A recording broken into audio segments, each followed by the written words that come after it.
ॐ सहना भवतु सहनौ भुनक्तु सह वीर्यं करवावहै तेजस्विनावधीतमस्तु मा विद्विषावहै। ॐ शान्ति शान्ति शान्तिः। ॐ सर्वधर्मस्थापकस्तं सर्वधर्मस्वरूपकः आचार्यानं महाचार्य रामकृष्णाय ते नमः। শ্রী শ্রী রামকৃষ্ণ লীলা প্রসঙ্গ আমাদের হচ্ছিল, গুরুভাব, মথুরানাথ, এই প্রসঙ্গেই আমাদের কিন্তু চলছিল। এবার যেটা আমরা আসছি সপ্তম অধ্যায়, গুরুভাবে মথুরের প্রতি কৃপা। মথুরকে কীরকম ঠাকুর কৃপা করেছিলেন, কত ভাবে, সেটি আজ আমরা দেখতে পাব। তো এখানে প্রথমে যেটা শুরু হচ্ছে, গীতার সেই শ্লোক দিয়ে, অহমাত্মা গুরাকেশ সর্বভূতাশয়স্থিতঃ অহমাদিশ্চ মধ্যঞ্চ ভূতানাম অন্ত এবচ। এর মানেই হল, শ্রীকৃষ্ণ বলছেন যে আমি কিন্তু সর্বভূতের নিয়ন্তা, আদি স্থিতি লয় সব কিন্তু আমি। এটি যেন সেই বেদান্তের জ্ঞানের কথা বলা হচ্ছে এখানে। ভগবান এখানে যেন বোঝাতে চেষ্টা করছেন যে দেখো, আমি সর্বভূতে আছি সেই চৈতন্য রূপে, আবার তাদেরকে নিয়ন্ত্রণ করছিও আমি, আবার তাদেরকে লয়ও করব কিন্তু আমি, অর্থাৎ সংহারও করব কিন্তু আমি। অর্থাৎ তিনভাবেই কিন্তু আমি। তো এইখানে গিয়ে দাঁড়ালো যেটা, ভগবান যেটা বলতে চাইছেন যে আমা থেকেই সমস্ত সৃষ্টি, আমিই সর্বত্র বিরাজমান, আবার আমাতেই লয়। অর্থাৎ এখানে একমাত্র যে ভগবানই নিত্য, সেইটাই বোঝানো হচ্ছে। এ বৎসর মথুরানাথের জানবাজারের বাটিতে দুর্গোৎসবে বিশেষ আনন্দ। জানবাজারের রানী রাসমণির বাড়ি অনেকেই দেখেছেন। আজ যদিও সেই অবস্থায় নেই, তবু সেই বাড়ি এখনো আছে। সেখানে দুর্গাপূজার আয়োজন করা হয়েছে, বিশেষ ব্যবস্থা। কারণ বলছেন, শ্রী শ্রী জগদম্বার পূজার বৎসরে বৎসরে আবাল বৃদ্ধ বনিতার যে একটা অনির্বচনীয় আনন্দ, তাহা তো আছেই। এটা তো প্রত্যেক বছর সেখানে পূজা হয়, সে তো আছেই, কিন্তু এইবারের পূজায় কিন্তু একটা বিশেষত্ব রয়েছে। কেন? আজ সেখানে বাবা উপস্থিত, অর্থাৎ ঠাকুর স্বয়ং সেখানে উপস্থিত। তাহার উপর বাবা আবার কয়েকদিন হইতে মথুরের বাটি পবিত্র করিয়া ওই আনন্দ সহস্রগুণে বর্ধিত করিয়া আছেন। কাজেই আনন্দের আর পরিসীমা নাই। মার নিকটে বালক যেমন আনন্দে আটখানা হইয়া নির্ভয়ে আবদার, অনুরোধ ও হেতুরহিত হাস্য ইত্যাদি চেষ্টা করিয়া থাকে, নিরন্তর ভাবাবেশে প্রতিমাতে জগন্মাতার সাক্ষাৎ আবির্ভাব প্রত্যক্ষ করিয়া বাবার সেই রূপ অপূর্ব আচরণে প্রতিমা বাস্তবিকই জীবন্ত জ্যোতির্ময়ী হইয়া যেন হাসিতেছেন। মা যেন সেখানে জেগে উঠেছে। কেন? ঠাকুর সেখানে বর্তমান, তিনিই যেন জাগিয়ে রেখেছেন মাকে। আর ওই প্রতিমাতে মার আবেশ ও ঠাকুরের দেবদুর্লভ শরীর মনে মার আবেশ একত্র সম্মিলিত হওয়ায় পূজার দালানের বায়ুমণ্ডল কি একটা অনির্বচনীয় ও নির্দেশ্য সাত্ত্বিক ভাব প্রকাশে পূর্ণ বলিয়া অতি জড় মনেরও অনুভূতি হইতেছে। অতি সাধারণ যারা, তারা পর্যন্তও যেন অনুভব করছে আজকে এখানে বিশেষ একটি আবহাওয়া।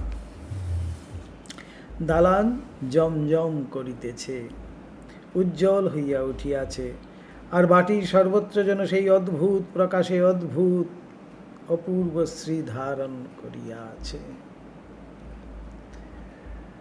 ভগবান যেখানে বর্তমান সেখানে অবশ্যই শ্রী বর্তমান। কেননা শ্রী হলো গিয়ে ভগবানের ঐশ্বর্য। এই জন্যই আমরা কথায় কথায় বলি কিন্তু যে বাহ, বেশ সুন্দর, শ্রীযুক্ত। শ্রীযুক্ত মানেই হলো গিয়ে সেখানে ভগবানের বিশেষ প্রকাশ। এখন শ্রী বলতে শুধুমাত্র এই বাইরের সৌন্দর্যকে কিন্তু শ্রী বলছে না। শ্রী অর্থে এখানে কিন্তু সেই সম্পূর্ণ বায়ুমণ্ডল বলা হচ্ছে, সম্পূর্ণ আবহাওয়া, সব কিছুই যেন একেবারে সুচারুরূপে পরিচালিত হচ্ছে, পরিষ্কার পরিচ্ছন্ন, সব কিছু সুন্দরভাবে যখন যেখানে পরিচালিত হয় সেটাকেই কিন্তু বলা হয় শ্রী। তো সেখানে ভগবান বর্তমান আছেন, সেই জন্যই সমস্ত কিছুই শ্রীপূর্ণ। হইবারই তো কথা, ধনী মথুরের রাজসিক ভক্তি ঘর দ্বার ও মার প্রতিমা বিচিত্র সাজে সাজাইতেছে। পত্র পুষ্প ফল মূল মিষ্টান্নাদি পূজার দ্রব্য সম্ভারের অপর্যাপ্ত আয়োজনে এবং নহবতাদি বাদ্যভাণ্ডের বাহুল্যে মনোনিবেশ করিয়া বাহিরের কিছুরই যেমন ত্রুটি রাখে নাই, তেমনি আবার এই অদ্ভুত ঠাকুরের অলৌকিক দেবভাব বাহিরের ওই জড় জিনিস সকলকে স্পর্শ করিয়া উহাদের ভিতর সত্য সত্যই একটা প্রাণ প্রতিষ্ঠা করিয়া দিয়াছে। বাইরের এই যে সৌন্দর্য সব সুন্দর করে সাজানো হয়েছে, নানান ব্যবস্থা হয়েছে, অপর্যাপ্ত জিনিস এবং নহবত আদি বাদ্য সেগুলো পর্যন্ত ব্যবস্থা হয়েছে, এই সব কিছুর মধ্যেই যেন ভগবানের একটা শ্রীযুক্ত হয়েছে। ভগবান সেখানে বর্তমান, এই জন্য প্রত্যেকটি জিনিসের মধ্যে যেন শ্রীযুক্ত হয়েছে। সেই জন্য সেই সমস্ত জড় জিনিসগুলোকেও যেন সেই শ্রী স্পর্শ করেছে, এটাই বলা হচ্ছে, প্রাণ প্রতিষ্ঠা হয়ে গেছে যেন। কাজেই তুষারমণ্ডিত হিমালয় বক্ষে চিরশ্যামল দেবদারু কুঞ্জের গম্ভীর সৌন্দর্যে সাধু তপস্বীর গৌরিক বসন যে শান্তিময় শোভা আনয়ন করে, সুন্দরী রমণীর কোলে স্তন্যপায়ী সুন্দর শিশু যে করুণা মাখা সৌন্দর্যের বিস্তার করে, সুন্দর মুখে পবিত্র মনোভাব যে অপূর্ব প্রকাশ আনিয়া দেয়, মথুরবাবুর মহাভাগ্যোদয়ে তাহার ভবনে আজ সেই সৌন্দর্যের বিচিত্র সমাবেশ।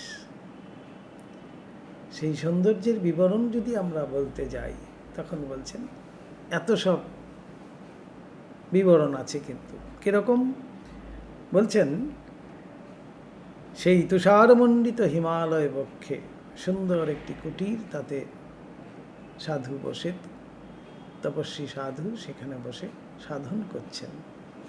আবার সুন্দর একজন রমণীর কোলে, মায়ের কোলে একটি শিশু স্তন্য পান করছে।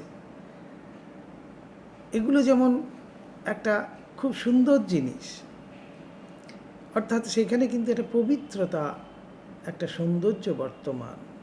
এই পবিত্রতা আছে বলেই কিন্তু এই সৌন্দর্য আমরা দেখতে পাচ্ছি।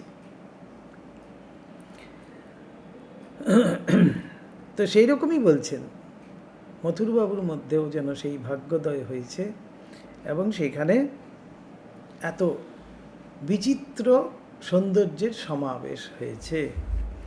পূজা সংক্রান্ত নানা কার্যে সুবন্দোবস্তে নিরন্তর ব্যস্ত থাকিলেও বাবু ও তাহার গৃহিণী যে ওই ভাব সৌন্দর্য প্রাণে প্রাণে অনুভব করিয়া এক অব্যক্ত আনন্দে পূর্ণ হইতেছিলেন, একথা আর বলিতে হইবে না।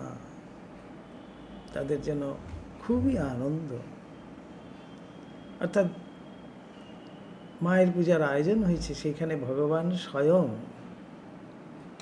উপস্থিত, সেই জন্য সব কিছু যেন শ্রীমণ্ডিত। দিবসের পূজা শেষ হইল, তাহারাও কোনো রূপে একটু সময় করিয়া বাবার ও জগন্মাতা শ্রীচরণে মহানন্দে পুষ্পাঞ্জলি প্রদান করিলেন। সন্ধ্যা সমাগতা। এইবার একটি বিশেষ লীলা আবার ঠাকুরের আছে। এইবার শ্রী শ্রী জগন্মাতার আরত্রিক হইবে। বাবা এখন অন্তরে বিচিত্রভাবে আবিষ্ট হইয়া তাহার পুরুষ শরীরের কথা একেবারে ভুলিয়া গিয়াছেন। কি কাণ্ড!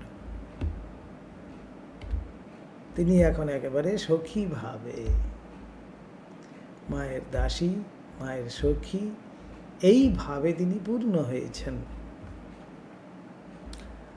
বলছেন একেবারে আবিষ্ট হয়ে গেছে ঠাকুর। কথায় চেষ্টায় কেবলই প্রকাশ, যেন তিনি জন্মে জন্মে যুগে যুগে শ্রী শ্রী জগন্মাতার দাসী বা সখী। জগদম্বাই তাহার প্রাণ মন সর্বস্বের সর্বস্ব। মার সেবার জন্যই তাহার দেহ ও জীবন ধারণ। ঠাকুরের মুখমণ্ডল ভাবে প্রেমে সমুজ্জ্বল, অধরে মৃদু মৃদু হাসি, চক্ষের চাহনি, হাত পা নাড়া, অঙ্গভঙ্গি প্রভৃতি সমস্তই স্ত্রীলোকের ন্যায়। বলছেন ঠাকুরের পরিধানে মথুরবাবু প্রদত্ত সুন্দর গরদের চেলি স্ত্রীলোকদিগের ন্যায় করিয়া পড়িয়া আছেন। কে বলিবে যে তিনি পুরুষ? এতটাই তিনি সেই সখী ভাবে আবিষ্ট হয়ে গেছেন। তার বাইরের যে প্রকাশ, শরীরগত যে প্রকাশ, সেইটি পর্যন্তও যেন বোঝাই যাচ্ছে না। বলছেন কে বলবে তিনি কাপড়টি সেটি পর্যন্ত মায়েদের মতো করেই কিন্তু পরেছেন। ঠাকুরের রূপ তখন বাস্তবিকই যেন ফাটিয়া পড়িত, এমন সুন্দর রং ছিল। ভাবাবেশে সেই রং আরো উজ্জ্বল হইয়া উঠিত, শরীর দিয়া যেন একটা জ্যোতি বাহির হইত। এত সুন্দর ছিলেন ঠাকুর। সে রূপ দেখিয়া লোকে চক্ষু ফিরাইয়া লইতে পারিত না, অবাক হইয়া চাহিয়া থাকিত। শ্রী শ্রী মার মুখে শুনিয়াছি ঠাকুর শ্রীঅঙ্গে যে স্বর্ণ ইষ্ট কবচখানি তখন সর্বদা ধারণ করিতেন, তাহার সোনার রঙে ও গায়ের রঙে যেন মেশামেশি হইয়া এক হইয়া যাইত। লীলা প্রসঙ্গকার শরৎ মহারাজ লিখছেন যে মায়ের কাছে শুনেছি, মা বলছেন এখন আর তাকে কি দেখছো? তার যা রূপ ছিল, তার যা গায়ের রং ছিল, সেই সব মা বর্ণনা দিচ্ছেন। সেই ইষ্ট কবচ, সোনার কবচ হাতে ধারণ করতেন ঠাকুর। সেই সোনার কবচ আর গায়ের রং একেবারে মেশামেশি হয়ে গেছিল। ঠাকুরের নিজ মুখেও শুনিয়াছে তখন তখন এমন রূপ হয়েছিল রে যে লোকে চেয়ে থাকতো, মুখ মুখ সবসময় লাল হয়ে থাকতো, আর গা দিয়ে যেন একটা জ্যোতি বেরোতো। লোকে চেয়ে থাকতো বলে একখানা মোটা চাদর সর্বক্ষণ মুড়ি দিয়ে থাকতুম, আর মাকে বলতুম, মা তোর বাহিরের রূপ তুই নে, আমাকে ভিতরের রূপ দে। গায়ে হাত বুলিয়ে বুলিয়ে চাপড়ে চাপড়ে বলতুম, ভিতরে ঢুকে যা, ভিতরে ঢুকে যা। তবে কতদিন পরে ওপরটা এইরকম মলিন হয়ে গেল। এই যে আমরা ঠাকুরের বিখ্যাত ছবি দেখতে পাই, ঘরে ঘরে যেটা পূজিত, সেই ছবি কিন্তু এই মলিনতার পরেই। যখন ঠাকুর বলছেন এই মলিনতা, মায়ের কাছে প্রার্থনা করতে করতে বুকে চাপড়ে চাপড়ে বলতে বলতে যখন বলছেন, তবে কতদিন পরে ওপরটা এই রকম মলিন হয়ে গেল, তাতেও আমরা এত সুন্দর দেখছি। তাহলে সেই মায়ের বর্ণনার থেকে যদি দেখি, একেবারে গৌরাঙ্গ তিনি, গৌরবর্ণ তার গায়ের। রূপের কথায় ঠাকুরের জীবনের আরেকটি ঘটনা এখানে মনে আসিতেছে, মজার ঘটনা বেশ। এই সময় প্রতি বৎসর বর্ষার সময় ঠাকুর ৩-৪ মাস কাল জন্মভূমি কামারপুকুরে কাটাইয়া আসিতেন। কামারপুকুরে থাকিবার সময় মাঝে মাঝে শিহর গ্রামে ভাগিনী হৃদয়ের বাড়িতেও যাইতেন। ঠাকুরের শ্বশুরালয় জয়রামবাটি গ্রামের ভিতর দিয়া শিহরে যাইবার পথ। সেখানকার লোকেরাও উপরোধ অনুরোধ করিয়া ঠাকুরকে সেখানে কয়েকদিন এই অবসরে বাস করাইয়া লইতেন। ঠাকুরের পরম অনুগত ভক্ত ভাগুনে হৃদয় তখন সর্বদা ঠাকুরের সঙ্গে থাকিয়া তাহার সর্বপ্রকার সেবা করিতেন। কামারপুকুরে থাকিবার কালে ঠাকুরকে দেখিবার ও তাহার মুখের দুটো কথা শুনিবার জন্য সকাল হইতে সন্ধ্যা পর্যন্ত গ্রামের স্ত্রী পুরুষের ভিড় লাগিয়াই থাকিত। এগুলো আগেও আমরা পড়েছি। ঠাকুর যখনই কামারপুকুরে গেছেন সেখানে একেবারে ভিড় লেগে যেত। ঠাকুরের মুখে দুটো কিছু শুনবে, ঠাকুরের সঙ্গ করবে। প্রত্যুষেই প্রতিবাসী স্ত্রীলোকেরা বাড়ির পাট ঝাঁট সারিয়া স্নান করিয়া জল আনিবার জন্য কলসি কক্ষে লইয়া আসিতেন ও কলসিগুলি ঠাকুরের বাটির নিকট হালদার পুকুরের পাড়ে রাখিয়া চাটুর্যদের বাড়িতে আসিয়া বসিতেন এবং ঠাকুরের বাটির মেয়েদের ও ঠাকুরের সহিত কথাবার্তায় 1-8 ঘণ্টা কাল কাটাইয়া পরে স্নানে যাইতেন। স্নান করার জন্য এসে ঠাকুরের সঙ্গ করছে, এইরূপ নিত্য হইত। এই অবকাশে আবার কেহ কেহ রাত্রে বাটিতে কোনো ভালো মন্দ মিষ্টান্নাদি তৈয়ার করা হইলে তাহার অগ্রভাগ তুলিয়া রাখিয়া তাহা লইয়া আসিয়া ঠাকুরকে দিয়া যাইতেন। রঙ্গরস প্রিয় ঠাকুর ইহারা রাত্রি প্রভাত হইতে না হইতে আসিয়া উপস্থিত হন দেখিয়া কখনো কখনো রঙ্গ করিয়া বলিতেন। বৃন্দাবনের কথা নিয়ে ঠাকুর রঙ্গ করছেন। কি বলছেন? শ্রী বৃন্দাবনে নানাভাবে নানা সময়ে শ্রীকৃষ্ণের সহিত গোপীদের মিলন হতো। ঠাকুর মজা করছেন। এবার পুলিনে জল আনতে গিয়ে গোষ্ঠ মিলন, সন্ধ্যাবেলা ঠাকুর যখন গরু চড়িয়ে ফিরতেন তখন গোধূলি মিলন, তারপরে রাত্রে রাসে মিলন। এরকম নানান ধরনের কৃষ্ণ মিলন হতো। এই রকম সব আছে। এইবার ঠাকুর প্রশ্ন করছেন তাদেরকে, তা হাঁগা এটা কি তোদের স্নানের সময়ের মিলন নাকি? স্নান মিলন আর কি। তাহারা ঠাকুরের কথা শুনিয়া হাসিয়া গড়াগড়ি দিতেন। মেয়েরা দিবসে রন্ধনাদি করিতে চলিয়া যাইবার পর এইবার মেয়েদের পালা শেষ, এবার পুরুষরা এসে হাজির। পাড়ার পুরুষেরা ঠাকুরের নিকট আসিয়া যাহার যতক্ষণ ইচ্ছা বসিয়া কথাবার্তা কহিত। অপরাহ্নে আবার স্ত্রীলোকেরা আসিত এবং সন্ধ্যার পর রাত্রে আবার পুরুষদের কেহ কেহ আসিয়া উপস্থিত হইত। আর দূর দূরান্তর হইতে যে সকল স্ত্রী পুরুষেরা আসিত তাহারা প্রায় অপরাহ্নেই আসিয়া সন্ধ্যার পূর্বেই চলিয়া যাইত।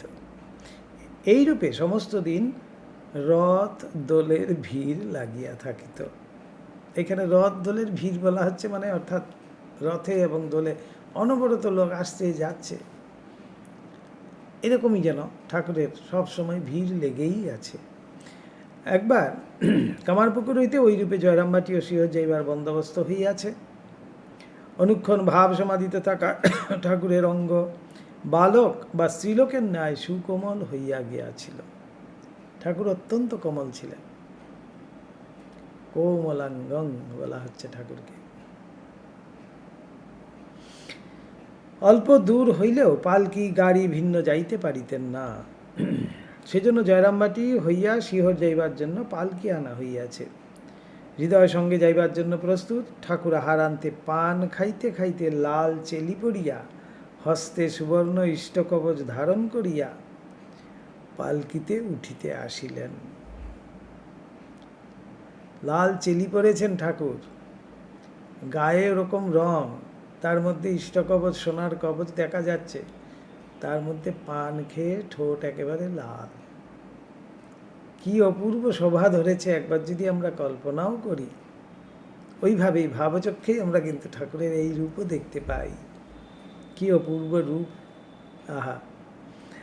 তো আমাদের এখন কিন্তু এই ভাবচক্ষেই ঠাকুরের সেই রূপ কল্পনা করে দর্শন করতে হবে। এই রূপ ধারণ করেছেন তিনি, পালকিতে উঠতে এসছেন এইভাবে। আবার সেখানে বার্নিশ করা চটি জুতা পায়ে। আচ্ছা, দেখেন রাস্তায় পালকির নিকটে ভিড় লাগিয়া গিয়াছে, সব দাঁড়িয়ে আছে। চারিদিকে স্ত্রী পুরুষ দাঁড়াইয়া আছে দেখিয়া আশ্চর্য হৃদয়কে জিজ্ঞাসা করিলেন, হৃদু এত ভিড় কিসের রে?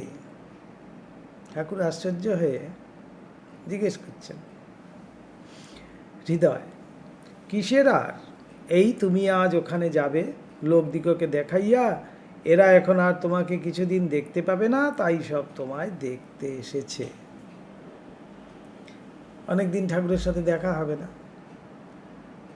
তাই একবার মন ভরে তাকে দেখে নেবেন, তাই সব এখানে এসছেন। ঠাকুর বলছেন, আমাকে তো রোজ দেখে, আজ আবার কি নূতন দেখবে? হৃদয় এই চেলি পরে সাজলে গুজলে, সাজুগুজু করেছে তো, তাই বলছেন এই চেলি পরে সাজলে গুজলে, পান খেয়ে তোমার ঠোঁট দুখানি লাল টুকটুকে হলে খুব সুন্দর দেখায়, তাই সব দেখবে আর কি। হৃদয় আবার পুরো ব্যাখ্যা করে দিয়ে দিয়েছেন যে তোমার আজকে আরো অপূর্ব লাগছে তোমাকে, সেই জন্য সবাই দেখতে এসছে। তাহার সুন্দর রূপে আকৃষ্ট হইয়া, তাহার সুন্দর রূপে ইহারা আকৃষ্ট। ঠাকুরের মন সাথে সাথে কোথায় চলে গেল দেখুন। এই হলো কি ঠাকুরের বৈচিত্র্যতা। এই বালক স্বভাব, তিনি এত সুন্দর করে সেজে গুজে চললেন, আবার পরমুহূর্তে তার মন কোথায় চলে গেল, এইটি দেখার জিনিস। তাহার সুন্দর রূপে ইহারা আকৃষ্ট, এই পয়েন্টে ঠাকুর ধরেছেন। শুনিয়াই ঠাকুরের মন এক অপূর্ব ভাবে পূর্ণ হইল। ভাবিলেন, হায় হায়, এরা সব এই 2 দিনের বাহিরের রূপটা লইয়াই ব্যস্ত, ভিতরে যিনি রহিয়াছেন তাহাকে কেহ দেখিতে চায় না। এই জন্য প্রথমেই বলছেন, অহম আত্মা গুড়াকেশ, আমি সেই আত্মারূপে সর্বত্র বিরাজমান, প্রত্যক চৈতন্য রূপে আমি কিন্তু সর্বত্র আছি। তো তাই ঠাকুর এখানে বলছেন যে বাইরের রূপটাই সবাই দেখছে, মানুষ রূপটাই দেখছে, ভিতরে যিনি আছেন তাকে কেউ খোঁজে না, কেউ দেখতেও চায় না। রূপে বৃত্তৃষ্ণা তো তাহার পূর্ব হইতেই ছিল, এই ঘটনায় তাহা আরও সহস্র গুণে বর্ধিত হইল। বলিলেন, কি একটা মানুষকে মানুষ দেখবার জন্য এত ভিড় করবে?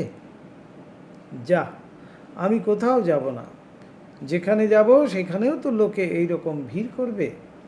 বলিয়াই ঠাকুর বাটির ভিতরে নিজ কক্ষে যাইয়া কাপড় চোপড় সব খুলিয়া ক্ষোভে দুঃখে চুপ করিয়া বসিয়া রহিলেন। ক্ষোভে দুঃখে, দুঃখ কেন? মানুষ সবসময় এই বাইরের রূপটা নিয়েই ব্যস্ত, তাই যেন ঠাকুরের দুঃখ হয়েছে। এই লীলার মধ্যে দিয়ে তিনি এটাই বোঝাচ্ছেন, ডুব ডুব ডুব রূপসাগরে আমার মন। অর্থাৎ সেই ভেতরের রূপের আমরা কিন্তু ডুব দিতে হবে, ভিতরের রূপকেই আমরা দেখতে হবে, বাহিরের রূপ নয়। কেন ঠাকুর সেটি আবার সেখানে ব্যাখ্যা করছেন। দীনভাবে পূর্ণ ঠাকুর সেদিন বাস্তবিকই জরমবাটি ও শিহরে যাইলেন না। হৃদয় বাটির সকলে কত মতে বুঝাইল, সকলই ভাসিয়া গেল। আপনা শরীরটার উপর এ অলৌকিক পুরুষের যে কি তুচ্ছ হেয় বুদ্ধি ছিল, তাহা একবার হে পাঠক ভাবিয়া দেখো। আর ভাবো আমাদের কথা, আমাদের সাথে তুলনা করছেন এখানে ঠাকুরের। ঠাকুরের এই শরীর নিয়ে ঠাকুরের যে মনোভাব, আর আমাদের এই শরীর নিয়ে আমাদের যে মনোভাব, লীলা প্রসঙ্গকার এখানে একটি তুলনামূলক বলছেন যে আমাদের কথা কি দেখো, আমাদের কথা কি, কি রূপ রূপ করিয়া পাগল।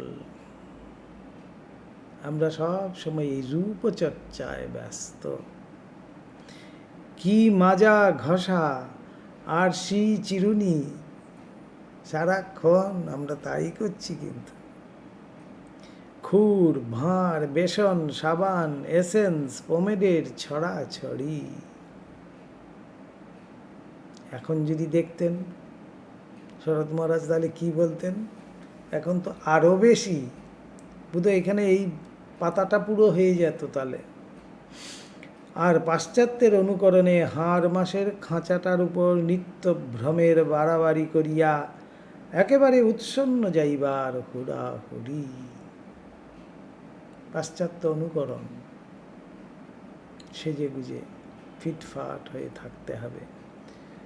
পরিষ্কার পরিচ্ছন্ন থাকিয়া আসল সৌন্দর্য কোথায়? আগেই কথা হচ্ছিল শ্রীযুক্ত, এই পবিত্রতাই হলো গিয়ে আসল সৌন্দর্য। খুব সুন্দর এখানে বলছেন, দেখুন, পরিষ্কার পরিচ্ছন্ন থাকিয়া শুদ্ধ পবিত্রভাবে পূর্ণ থাকা। আর এটা এই শুদ্ধ, পবিত্র এবং পরিষ্কার পরিচ্ছন্ন,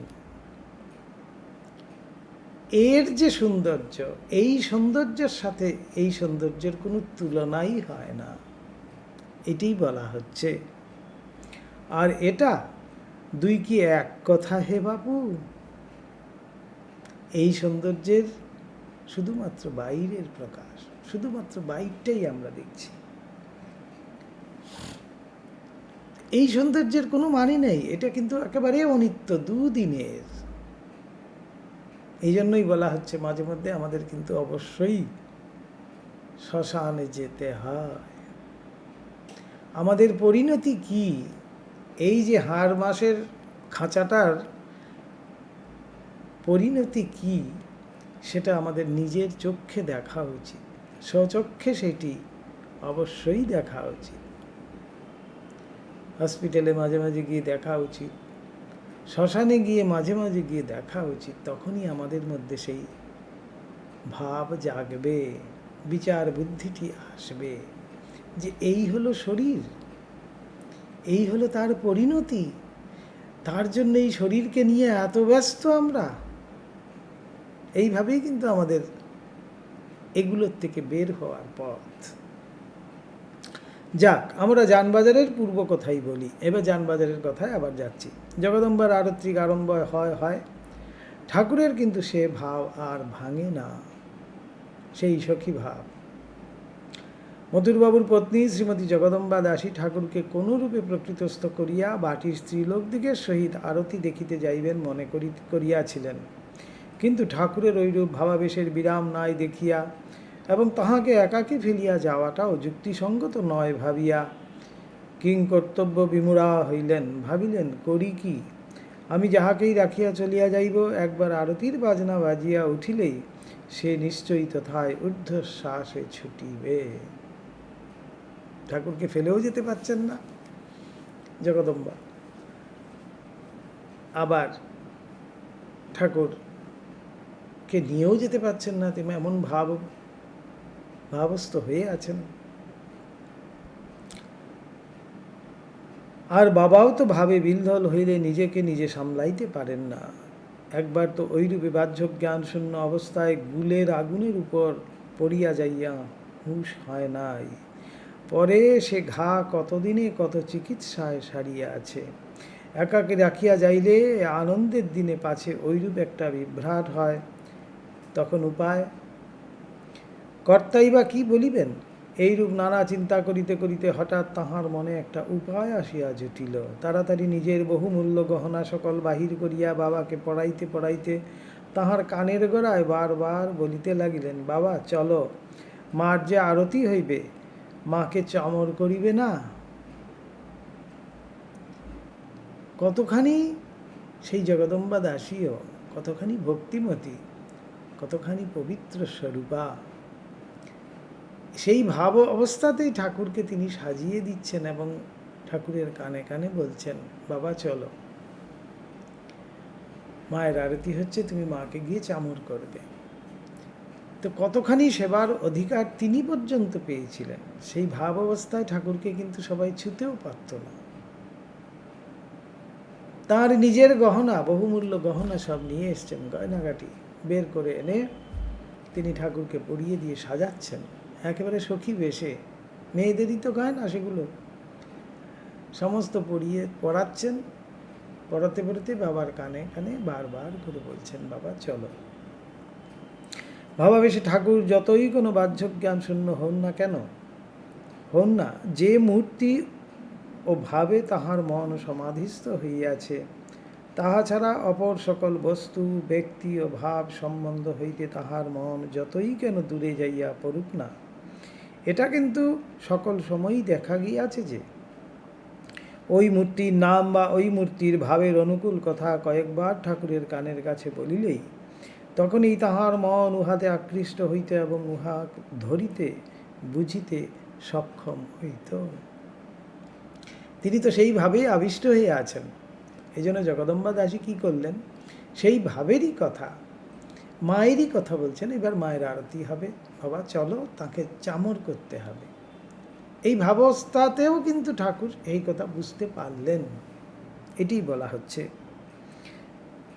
তো একাগ্রচিত্তের নিয়ম আচরণ যে এইরূপ হইয়া থাকে, তাহা মহামুনি পতঞ্জলি প্রভৃতির যোগশাস্ত্রে সবিস্তার না হোক সাধারণভাবে লিপিবদ্ধ আছে। অতএব শাস্ত্রজ্ঞ পাঠকে ঠাকুরের মনের ঐরূপ আচরণের কথা বুঝিতে বিলম্ব হইবে না। আর বহু পুণ্যফলে যাহারা কিছুমাত্র চিত্তের একাগ্রতা জীবনে লাভ বা অনুভব করিয়াছেন, তাহারা আরও সহজে এই কথা বুঝিতে পারিবেন। অতএব আমরা প্রকৃত ঘটনারই অনুসরণ করি। তো এইখানে পতঞ্জলি কি বলছেন, যোগসূত্রে পতঞ্জলি এখানে বলছেন যে আমাদের যেই মূর্তি বা যেই ভাব নিয়ে আমাদের মন একাগ্র হয়েছে, সেই ভাবের কথা যখন আমরা বলবো, সেই ভাব কিন্তু অবশ্যই ধরতে পারবে। ঠাকুরেরও কিন্তু তাই হলো। মথুরবাবুর পত্নীর কথা ঠাকুরের কর্ণে প্রবেশ করিল, অমনি তিনি অনেকটা প্রকৃতস্থ হইয়া অর্ধবাহ্যদশায় আনন্দে উৎফুল্ল হইয়া তাহার সঙ্গে চলিলেন।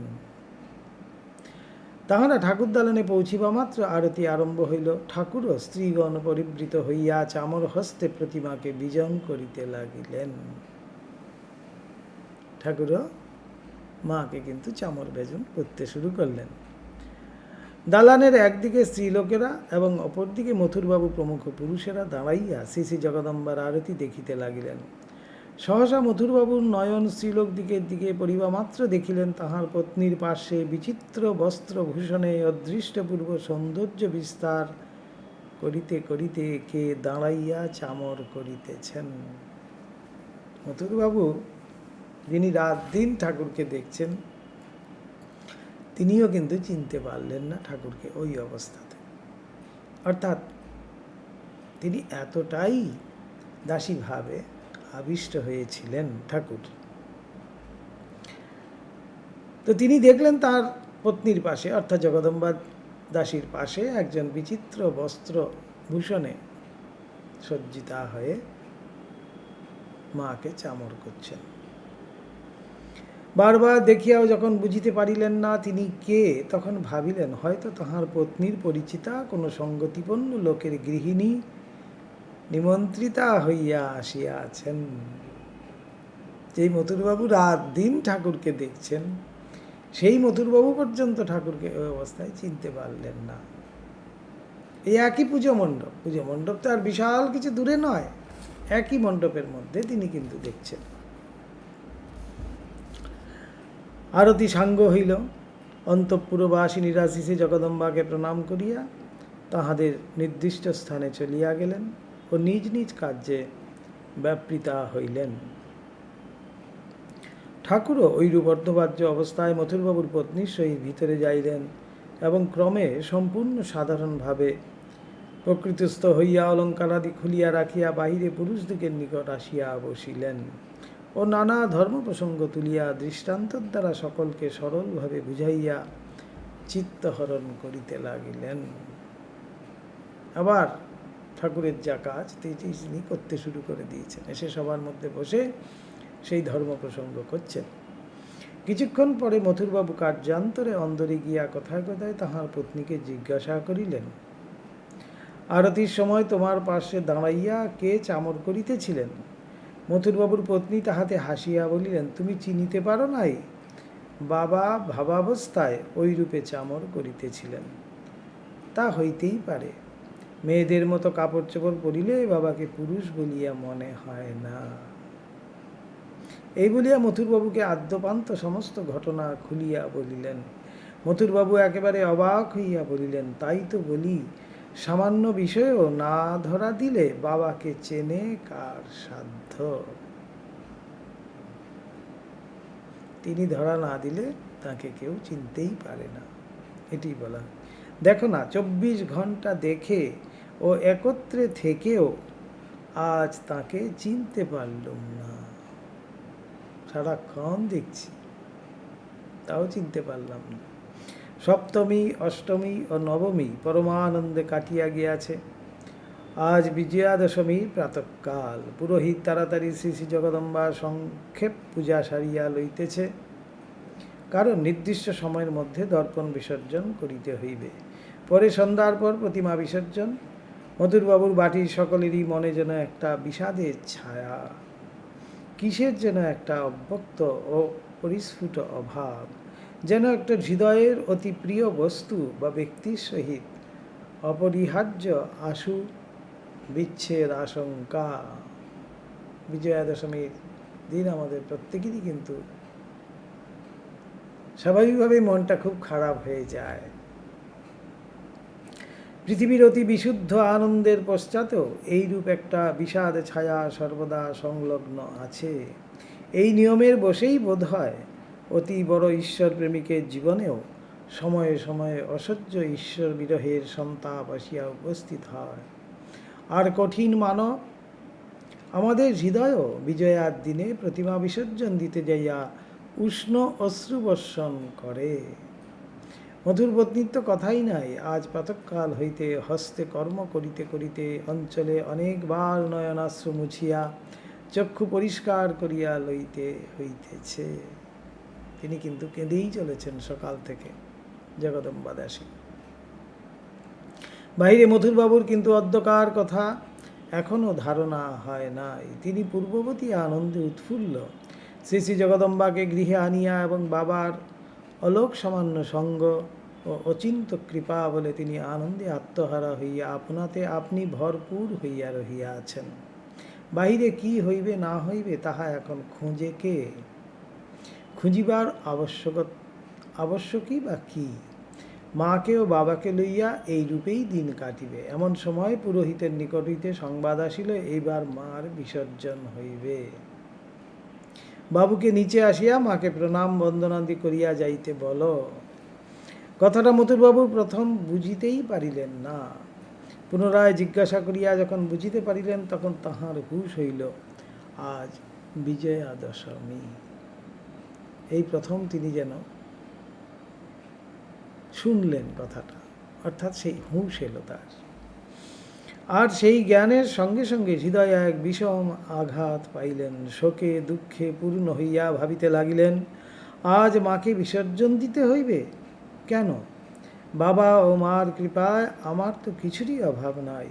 মনের আনন্দের যেটুকু অভাব ছিল তাহা তো বাড়িতে মার শুভাগমনে পূর্ণ হইয়াছে। তবে আবার কেন মাকে বিসর্জন দিয়া বিষাদ ডাকিয়া আনি? না, এ আনন্দের হাট আমি ভাঙিতে পারিব না। মার বিসর্জন মনে হইলেও যেন প্রাণ কেমন করিয়া উঠে। এরূপ নানা কথা ভাবিতে অশ্রু বিসর্জন করিতে লাগিলেন। এদিকে সময় উত্তীর্ণ হওয়া, পুরোহিত লোকের উপর লোক পাঠাইতেছেন। বাবু একবার আসিয়া দাঁড়ান, মার বিসর্জন হইবে। মথুর বিষম বিরক্ত হইয়া বলিয়া পাঠাইলেন, আমি মাকে বিসর্জন দিতে দিব না। যেমন পূজা হইতেছে তেমনি পূজা হইবে। আমার অনভিমতে যদি কেহ বিসর্জন দেয় তো ভীষণ বিভ্রাট হইবে, খুনোখুনি পর্যন্ত হইতে পারে। একেবারে শিশুর মতো যেন। এই বলিয়া মথুরবাবু গম্ভীরভাবে বসিয়া রহিলেন। ভৃত্য বাবুর ঐরূপ ভাবান্তর দেখিয়া সব হয়ে সরিয়া দাঁড়াইল এবং পূজার দালানে যাইয়া সকল কথা পুরোহিত মহাশয়কে জানাইল। সকলে অবাক। তখন সকলে পরামর্শ করিয়া বাবু বাটির ভিতরে যাহাদের সম্মান করিলেন তাহাদের বুঝাইতে পাঠাইলেন। তাহারাও যাইলেন, বুঝাইলেন, কিন্তু বাবুর সে ভাবান্তর দূর করিতে পারিলেন না। বাবু তাহাদের কথায় কর্ণপাত না করিয়া বলিলেন, কেন? আমি মার নিত্য পূজা করিব। মার কৃপায় আমার যখন সে ক্ষমতা আছে, তখন কেন বিসর্জন দিব?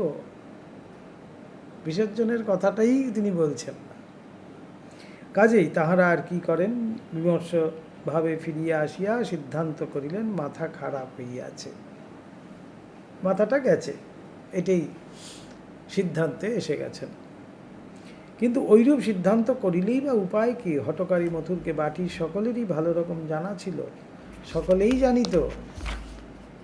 খুব মেজাজি ছিলেন মথুরবাবু, সকলেরই জানা ছিল, সকলেই জানিত ক্রুদ্ধ হইলে বাবুর দিক বিদিক জ্ঞান থাকে না,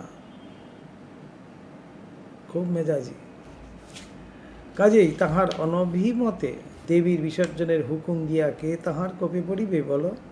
সে বিষয়ে কেহ অগ্রসর হইলেন না। গিন্নির নিকট অতিরঞ্জিত হইয়া সংবাদ পৌঁছিল। তিনি ভয়ে ডরে অভিভূতা হইয়া ঠাকুরকে বুঝাইয়া বলিতে অনুরোধ করিলেন, কারণ বাবা ভিন্ন তাহাদের বিপদ হইতে উদ্ধার করিবার আর কে আছে? বাবুর যদি বাস্তবিকই মাথা খারাপ হইয়া থাকে। ঠাকুর যাইয়াই দেখিলেন মথুরের মুখ গম্ভীর, রক্তবর্ণ, দুই চক্ষু লাল এবং কেমন যেন উন্মনা হইয়া ঘরের ভিতর বেড়াইয়া বেড়াইতেছেন। তাহাকে দেখিয়াই মথুর কাছে আসিলেন ও বলিলেন, বাবা, যে যাহাই বলুক, আমি মাকে প্রাণ থাকিতে বিসর্জন দিতে পারিব না। বলিয়া দিয়াছি নিত্য পূজা করিব, মাকে ছাড়িয়া কেমন করিয়া থাকিব? ঠাকুর তাহার বুকে হাত বুলাইতে বুলাইতে বলিলেন, ও ও এই তোমার ভয়? তা মাকে ছেড়ে তোমায় থাকতে হবে কে বললে? আর বিসর্জন দিলেই বা তিনি যাবেন কোথায়? এইবার ঠাকুর বোঝাচ্ছেন, কি সুন্দর দেখুন। ছেলেকে ছেড়ে মা কি কখনো থাকতে পারে? এ 3 দিন বাইরে দালানে বসে তোমার পূজা নিয়েছেন।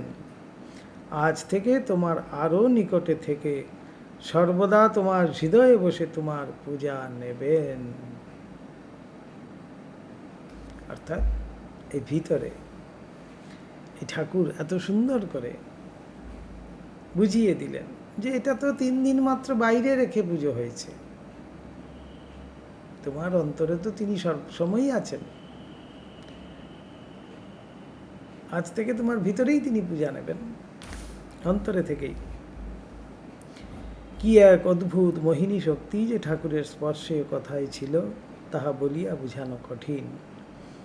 দেখা গিয়াছে অনেক সময় লোকে আসিয়া তাহার সহিত কোনো বিষয়ে বিরুদ্ধ মত অবলম্বন করিয়া খুব তর্ক করিতেছে, তাহার সিদ্ধান্ত কিছুতেই লইতেছে না। ঠাকুর তখন কৌশলে কোনরূপে তাহার অঙ্গ স্পর্শ করিয়া দিতেন, আর অমনি তখন হইতে তাহার মনের স্রোত যেন ফিরিয়া যাইত এবং ওই ব্যক্তি কথাটা গুটাইত, ঠাকুরের কথা বা সিদ্ধান্ত সম্পূর্ণ মানিয়া লইয়া।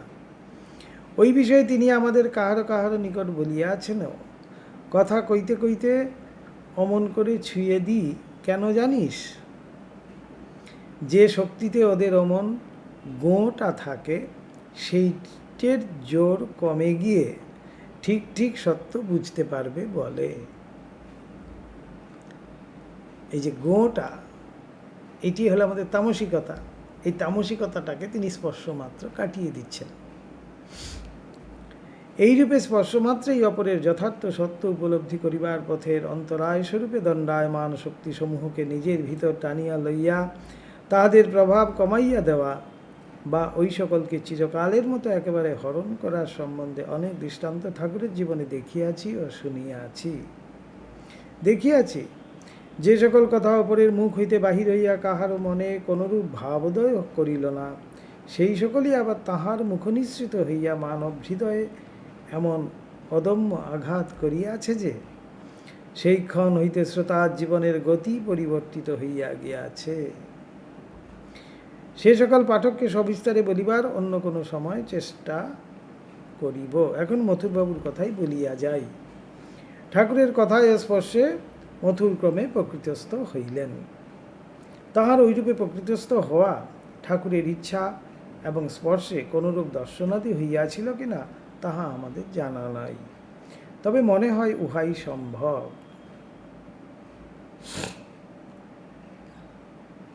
ঠাকুর কৃপা করে কিছু আবার দর্শন দিয়েছিলেন কিনা, লীলা প্রসঙ্গকারও বলছেন যে সেটাই সম্ভব মনে হয়। মনে হয় শ্রী শ্রী জগদম্বার মূর্তি তাহার হৃদয় কন্দর অপূর্ব আলোকে উজ্জ্বল করিয়া বিদ্যমান, দেখিতে পাইয়াই তাহার আনন্দ আরও শতগুণে উচ্ছ্বলিত হইয়া উঠিয়া বাহিরের প্রতিমা রক্ষা করিবার মনে যে ঝোঁক উঠিয়াছিল তাহা কমিয়া গিয়াছিল। যথার্থ গুরু এইরূপে উচ্চতর লক্ষ্যের উজ্জ্বল ছটায় শিষ্যের দৃষ্টি আকৃষ্ট করিয়া দেন, কাজেই তখন নিম্নাঙ্গের ভাব দর্শনাদি তাহার মন হইতে আপনা আপনি খসিয়া যায়।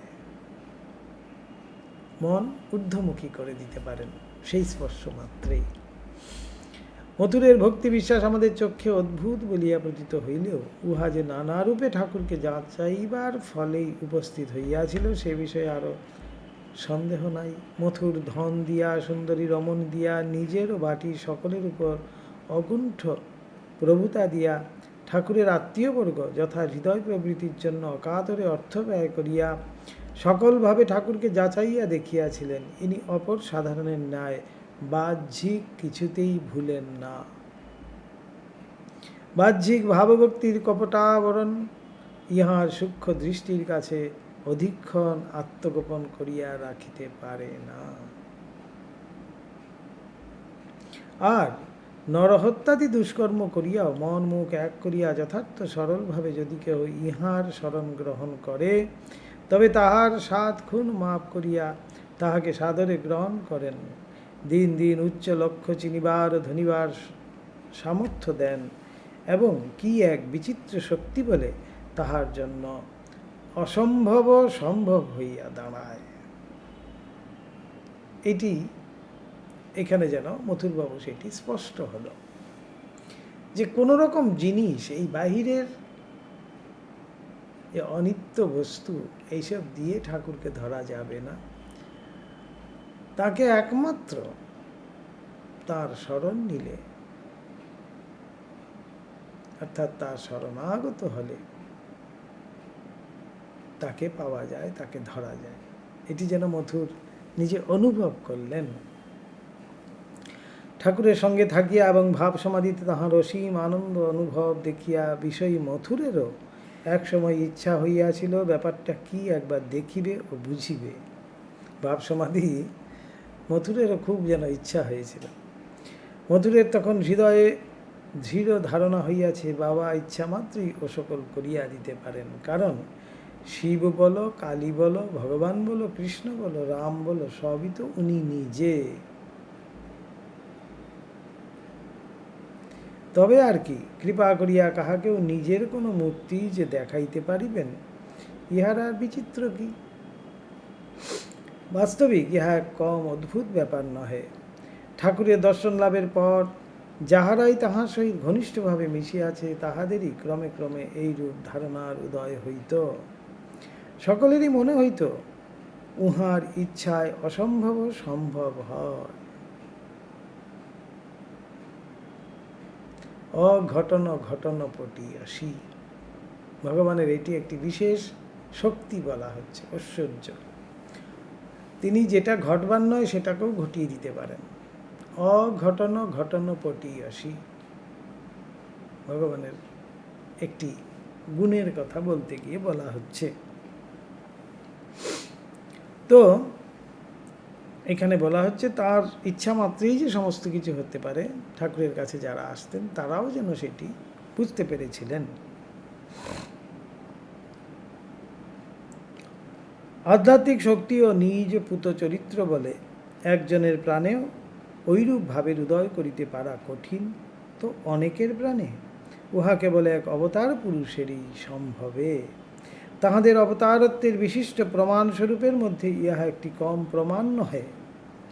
আর এ মিথ্যা শঠতা ও প্রতারণার রাজ্যে তাহাদের নামে অনেক ভেল ঝোয়াচুরি চলিবে দেখিবে দেখিতে পাইয়াই তাহারা সকলের সমক্ষে ডঙ্কা মারিয়া বলিয়া যান, আমার অদর্শনের পর অনেক ভণ্ড, আমি অবতার, আমি দুর্বল জীবের শরণ ও মুক্তিদাতা বলিয়া তোমাদের সম্মুখে উপস্থিত হইবে। সাবধান, তাহাদের কথায় ভুলিও না। ঠাকুর দেখুন নিজে মুখে বলে যাচ্ছেন এই কথা।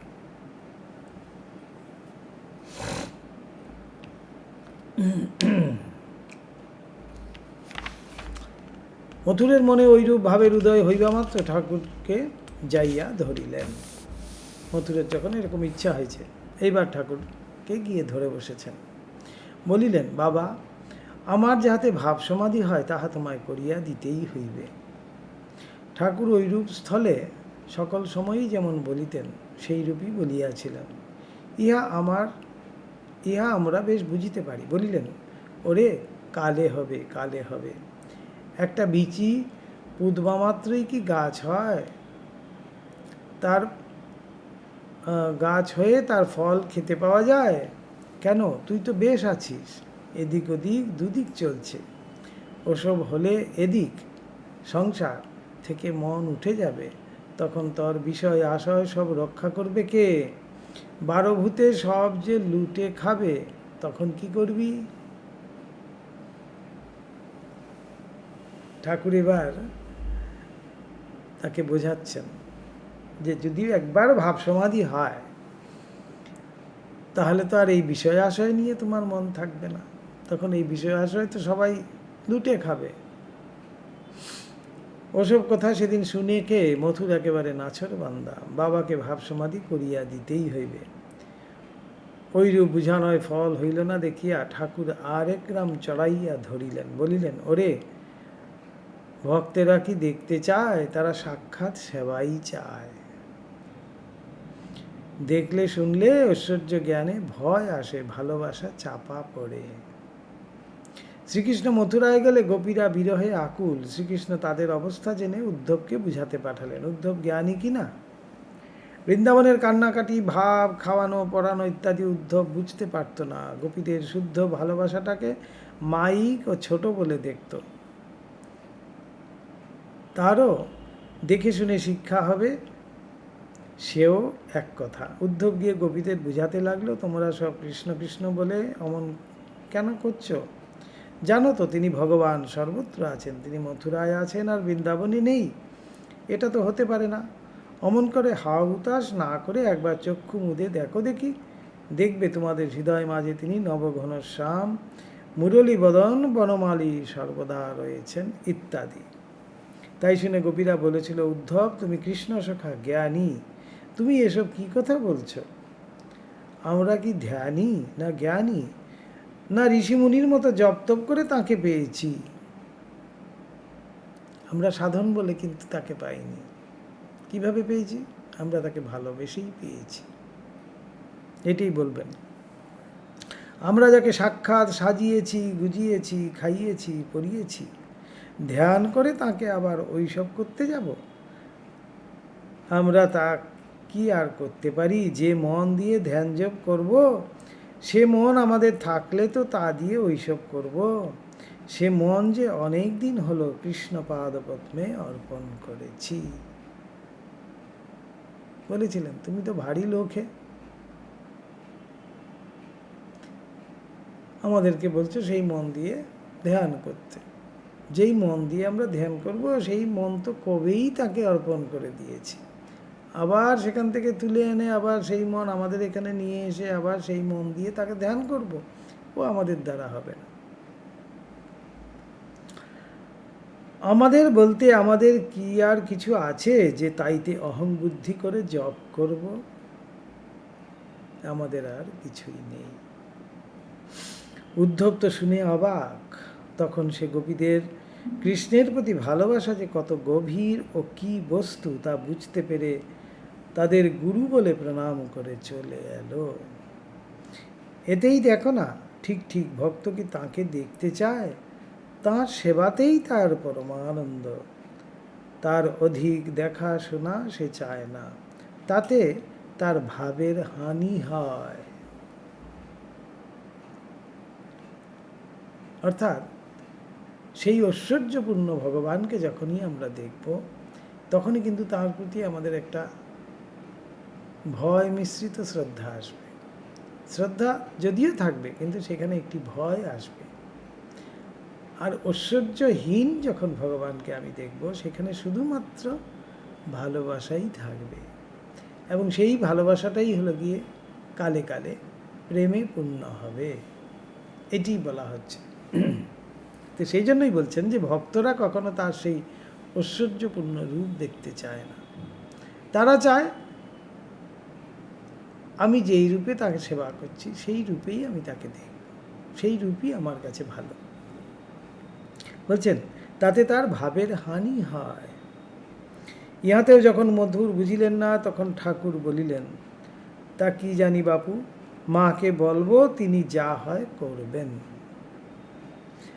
তার কয়েকদিন পরেই মথুরের একদিন ভাব সমাধি। ঠাকুর বলিতেন, আমাকে ডেকে পাঠিয়েছে, গিয়ে দেখি যেন সে মানুষ নয়, চক্ষু লাল, জল পড়ছে, ঈশ্বরীয় কথা কইতে কইতে কেঁদে ভাসিয়ে দিচ্ছে, আর বুক থরথর করে কাঁপছে। আমাকে দেখে একেবারে পা দুটো জড়িয়ে ধরে বললে, বাবা ঘাট হয়েছে, আজ 3 দিন ধরে এই রকম, বিষয়কর্মের দিকে চেষ্টা করলেও কিছুতেই মন যায় না, সবখানে খারাপ হয়ে গেল। তোমার ভাব তুমি ফিরিয়ে নাও, আমার চাই নে। হয়ে গেছে ওই একবার দেখেই। বলছে 3 দিন ধরে আমার আজকে এই অবস্থা। এবার ঠাকুরের কাছে পা ধরে বলছে, তোমার ভাব তুমি ফিরিয়ে নাও, আমার দরকার নেই, আমার বিষয় আশয় সব গেল। বললুম, কেন? তুই যে ভাব হোক বলেছিলি। তখন সে বলল, বলেছিলুম আনন্দও আছে, কিন্তু হলে কি হয়, এদিকে যে সব যায়, বিষয় আসে সব যাচ্ছে। বাবা, ও তোমার ভাব তোমাকেই সাজে, আমাদের ওসবে কাজ নাই, ফিরিয়ে নাও। তখন আমি হাসি আর বলি, তোকে তো এ কথা আগেই বলেছি। সে বললে, হ্যাঁ বাবা, কিন্তু তখন কি অত শত জানি যে ভূতের মতো এসে ঘাড়ে চাপবে। এই ঠিক আমাদেরও কিন্তু এই অবস্থা, যে আমরা প্রথমে ভাবি, বাবা এই তো খুব সুখের, খুব আনন্দের, এই করব সেই করব করে বিশাল একটা পরিকল্পনা করে আমরা সেজে গুজে বেশ বসি। 2 দিন পরে মনে হয়, ওরে বাবা রে, এই ছিল, এর থেকে এখন পালাতে পারে বাঁচি। এই হয় আমাদের। তো ঠাকুর কিন্তু আগেই বলেছিলেন।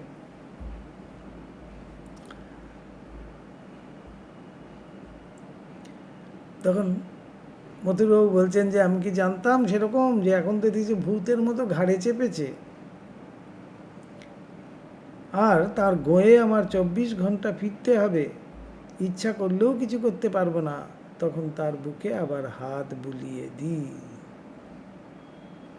আবার শান্ত করে দিলেন তাকে। বাস্তবিক ভাব বা সমাধি হইলেই হয় না। এই এখন আসল কথায় আসছে। অধিকারী না হলে এই ভাব যদি কারোর আসে, তাহলে কিন্তু সেটি ধরে রাখার ক্ষমতাও থাকবে না, পারবে না। এইটাই বলছেন, উহার বেগ সহ্য করতে উহাকে রক্ষা করিতে পারে কয়টা লোক। এতটুকু বাসনার পশ্চাত্তান থাকতে উহা পারা অসম্ভব। ঈশ্বরীয় পথের পথিককে শাস্ত্র সেজন্যই পূর্ব হইতে নির্বাসনা হইতে বলিয়াছেন। এই জন্য মায়ের কথা আছে, নির্বাসনা না হলে, এতটুকু বাসনা যদি থাকে, তাহলে কিন্তু এই ভাব আসবে না তার মনে, বা সে আসলে পরেও সেটাকে ধরে রাখতে পারবে না। ত্যাগ নৈক অমৃতত্ব মানাসু, একমাত্র ত্যাগ বৈরাগ্যই অমৃতত্ব দিতে সমর্থ। ক্ষণিক ভাবোচ্ছ্বাসে নিম্নাঙ্গের সমাধি হইল, কিন্তু ভিতরে ধন হোক, মান হোক ইত্যাদি বাসনার রাশি গজ গজ করিতেছে।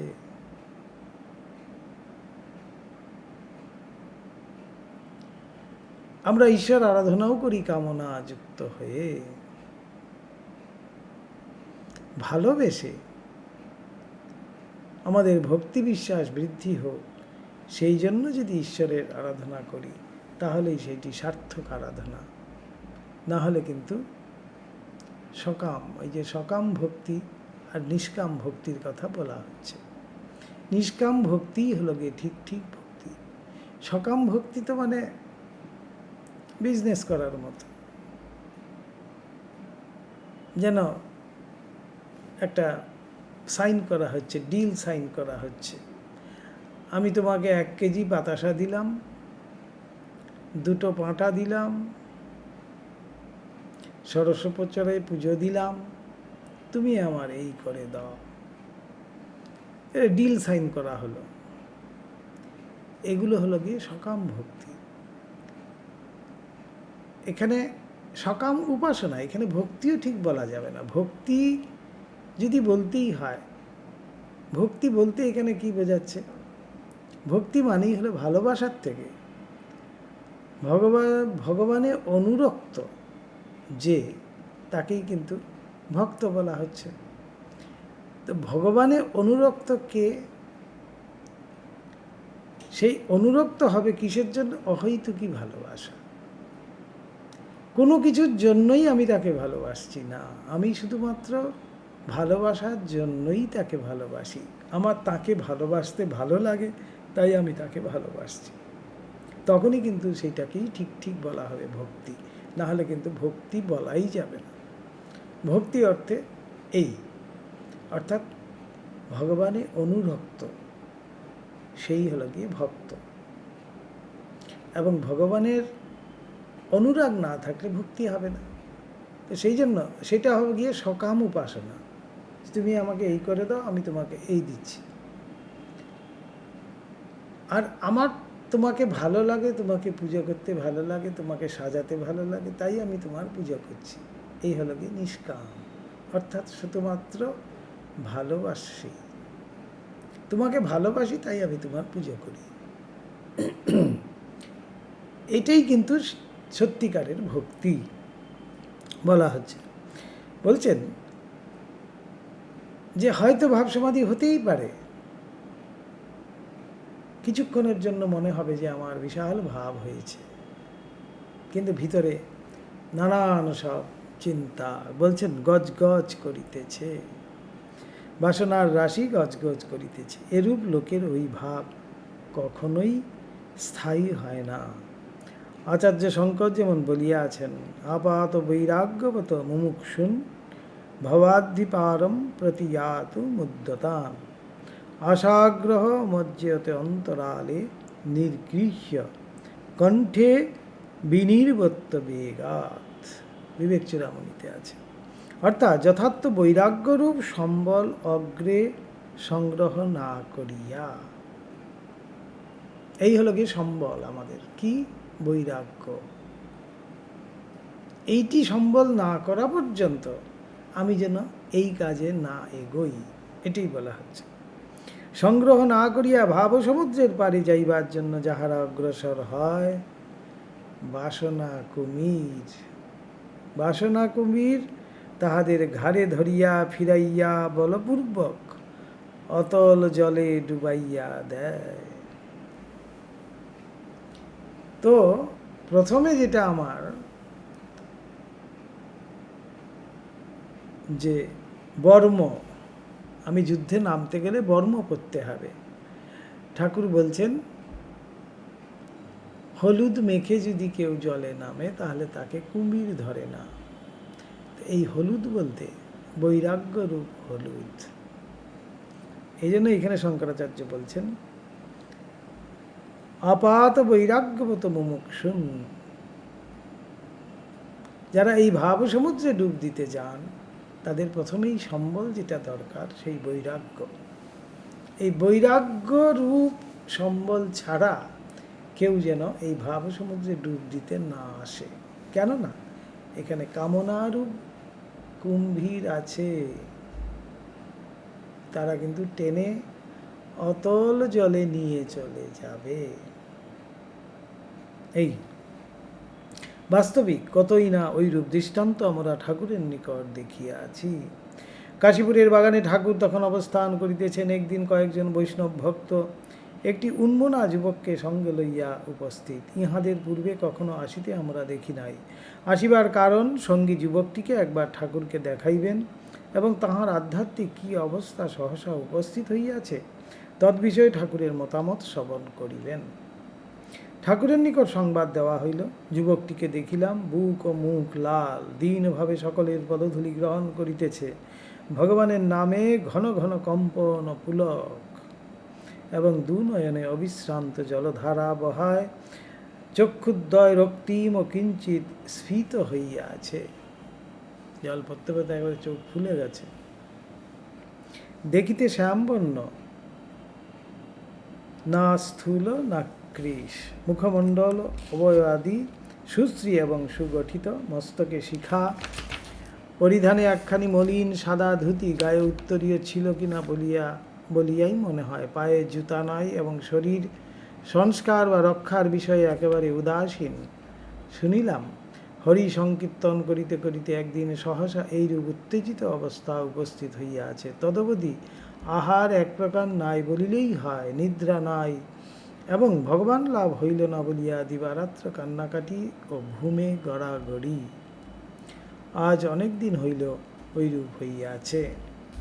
আধ্যাত্মিক ভাবসমূহের আতিশয্যে মানব শরীরে যে সকল বিকার আসিয়া উপস্থিত হয় তৎবিষয়ে ধরিবার ও চিনিবার শক্তি ঠাকুরের যেমন দেখিয়াছি এমন আর কুত্রাপি দেখি নাই। ঠিক ঠিক ডাক্তার না হলে রোগ ধরতে পারবে? সেই জন্য আমরা বিশেষজ্ঞের কাছে যাই। গুরু গীতাদিতে শ্রীগুরুকে ভবরোগ বৈদ্য বলা হচ্ছে। সংসারার্ণব ঘোরে ইহ কর্ণধার স্বরূপ। তো ভবরোগ বৈদ্য ইত্যাদি শব্দ অভিহিত করা হইয়াছে। তাহার ভিতর যে এত গূঢ় অর্থ আছে তাহা ঠাকুরের পূর্ণ দর্শন লাভের পূর্বে একটুকু বুঝি নাই। শ্রীগুরু যে বাস্তবিকই মানসিক রোগের বৈদ্য এবং ভিন্ন ভিন্ন আধ্যাত্মিকভাবে মানব মনে যে যে বিকার আসিয়া উপস্থিত হয় তাহা দেখিবা মাত্র চিনিয়া, লক্ষণ দেখিয়া ধরিয়া অনুকূল হইলে উহা যাহাতে সাধকের মনে সহজ হইয়া দাঁড়ায় ও তাহাকে উচ্চতর ভাবসোপানে আরোহণ করিবার ক্ষমতা দেয়, তাহার এরূপে ব্যবস্থা করিয়া দেন। এবং প্রতিকূল বুঝিলে তাহা যাহাতে সাধকের অনিষ্ট সাধন না করিয়া ধীরে ধীরে অপনীত হইয়া যায় তদ্বিষয়েরও ব্যবস্থা করেন। একথা পূর্বে কিছুই জানা ছিল না। ঠাকুরকে প্রতিদিন ঐরূপ করিতে দেখিয়াই মনে যে কথার দৃঢ় ধারণা হইয়াছে দেখিয়াছি। পূজ্যপাদ স্বামী বিবেকানন্দের প্রথম নির্বিকল্প সমাধি লাভ হইলে অমনি ঠাকুর ব্যবস্থা করিতেছেন, তুই এখন কয়েকদিন কাহারও হাতে খাস নি, নিজে রেধে খাস। এসব বিধান পর্যন্ত দিচ্ছেন ঠাকুর। এ অবস্থায় বড়জন নিজের মার হাতে খাওয়া চলে, অপর কারো হাতে খেলেই ওই ভাব নষ্ট হয়ে যায়। পরে ওইটে সহজ হয়ে দাঁড়ালে তখন আর ভয় নেই। গোপালের মার বায়ুবৃদ্ধিতে শারীরিক যন্ত্রণা দেখিয়া বলিতেছেন, ও যে তোমার হরিবাই, ও গেলে কি নিয়ে থাকবে, ও থাকা চাই। তবে যখন বিশেষ কষ্ট হবে তখন যা হোক কিছু খেও। জনৈক ভক্তের বাহ্যিক শৌচে অত্যন্ত অভ্যাস, অনুরাগের জন্য শরীর ভুলিয়া মন একেবারে ঈশ্বরে তন্ময় হয় না দেখিয়া গোপনে ব্যবস্থা করিতেছেন। লোকে যেখানে মলমূত্র ত্যাগ করে সেইখানকার মাটিতে তুমি একদিন ফোঁটা পড়ে ঈশ্বরকে ডেকো। বাই খুব ছিল বলে সেইখানকার মাটি দিয়ে বলছেন ফোঁটা কাটো। কি কাণ্ড ঠাকুরের দেখুন। একজনের সংকীর্তনে উদ্দাম শারীরিক বিকার তাহার উন্নতির প্রতিকূল দেখিয়া তিরস্কার করিয়া বলিতেছেন, শালা আমায় ভাব দেখাতে এসেছেন। ঠিক ঠিক ভাব হলে কখনো এমন হয়, ডুবে যায়, স্থির হয়ে যায়। ও কি স্থির হ, শান্ত হয়ে যা। অপর সকলকে লক্ষ্য করিয়া, এসব কেমন ভাব জানো? যেমন এক ছটাক দুধ কড়ায় করে আগুনে বসিয়ে ফোটাচ্ছে, মনে হচ্ছে যেন কতই দুধ, এক কড়া। তারপর নামিয়ে দেখেও একটুকু নেই, যেটুকু দুধ ছিল সব কড়ার গায়েই লেগে গেছে। একজনের মনোভাব বুঝিয়া বলিতেছেন, যা শালা, খেলে পরেলে সব করেলে কিন্তু কোনোটাই ধর্ম করছিস বলে করিসনি, ইত্যাদি কত লোকের কত কথাই না বলিব। সেই যুবককে দেখিয়া এক্ষেত্রে ঠাকুর বলিলেন, এ যে দেখছি মধুর ভাবের পূর্বাভাস, মধুর ভাবের পূর্বাভাস, কিন্তু এই অবস্থা এর থাকবে না, রাখতে পারবে না। এই অবস্থা রক্ষা করা বড় কঠিন। স্ত্রীলোককে ছুঁলেই কাম ভাবে এ ভাব আর থাকবে না, একেবারে নষ্ট হয়ে যাবে। যা হোক, আগন্তুক ভক্তগণ ঠাকুরের কথায় যুবকটির যে মাথা খারাপ হয় নাই, এই বিষয়টি জানিয়া কথঞ্চিত আশ্বস্ত হইয়া ফিরিলেন। তাহার পর কিছুকাল গত হইলে সংবাদ পাওয়া গেল, ঠাকুর যাহা বলিয়াছিলেন তাহাই হইয়াছে। যুবকটির কপাল ভাঙিয়াছে। সংকীর্তনের ক্ষণিক উত্তেজনায় সে ভাগ্যক্রমে যত উচ্চে উঠিয়াছিল, হায় হায়, ভাব অবসাদে দুর্ভাগ্যক্রমে আবার ততই নিম্নে নামিয়াছে। পূজ্যপাদ স্বামী বিবেকানন্দ ঐরূপ হইবার ভয়েই সর্বদা জ্ঞানমিশ্রা ভক্তিরই পক্ষপাতী ছিলেন এবং ঐরূপ ভক্তির অনুষ্ঠান করিতে শিক্ষা দিতেন।